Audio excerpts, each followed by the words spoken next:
27 septembre 1938. C'est une nouvelle création, plus belle, plus majestueuse que la première création. Tout ce que j'ai dit concernant ma volonté, je peux l'expliquer, en disant que c'est une nouvelle création, plus belle, plus abondante, plus majestueuse que la création que chacun peut voir maintenant.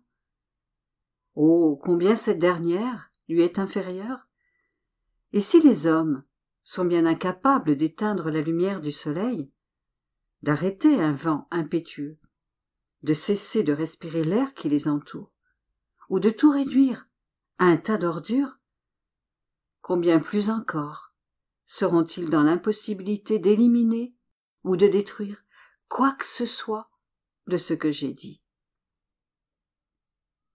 C'est une création nouvelle qui parle, et chaque vérité porte la marque et le sceau de notre vie divine.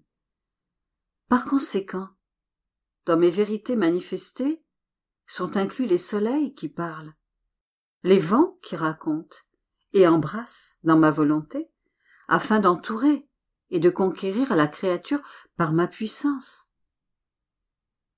C'est dans ces vérités que se trouvent mes créations magnifiques et variées, qui raviront chaque créature, des mers d'amour qui les inonderont continuellement et conquerront leur cœur de leurs doux murmures, de sorte qu'elles m'aimeront. J'ai déposé dans ces vérités tous les biens possibles et imaginables, l'amour qui conquiert, ravit, adoucit et touche le cœur.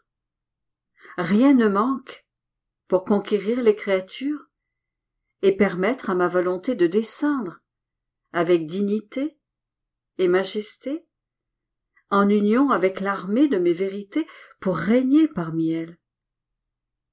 Je ne permettrai pas aux créatures d'imposer le silence à cette nouvelle création. Je saurai bien comment la garder et la défendre. De plus, ma fille, cette nouvelle création n'est pas une œuvre faite en 6 jours, mais en plus de 50 années. Comment pourrais-je alors permettre qu'on la réprime, qu'elle ne prenne pas vie ou qu'elle ne soit pas connue? Cela équivaudrait à ne pas avoir suffisamment de puissance. Et cela ne se peut. Je la garderai. Ils seront incapables de la détruire ou de toucher à une seule de mes paroles. Elle me coûte beaucoup. Et lorsque les choses ont un grand prix, on emploie toutes ses ressources et tous les moyens disponibles, et même sa propre vie, pour atteindre son but. C'est pour cette raison que tu dois me permettre d'accomplir l'œuvre de cette nouvelle création. Ne t'occupe pas de ce qu'ils peuvent dire ou faire. Ce ne sont que des caprices d'hommes. Un jour, ils voient noir. Le lendemain, ils enlèvent leur bandeau et voient blanc.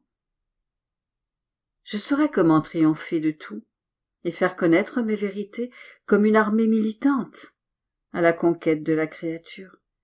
Il faut de la patience, de ma part comme de la tienne, pour continuer notre marche en avant, sans compromis.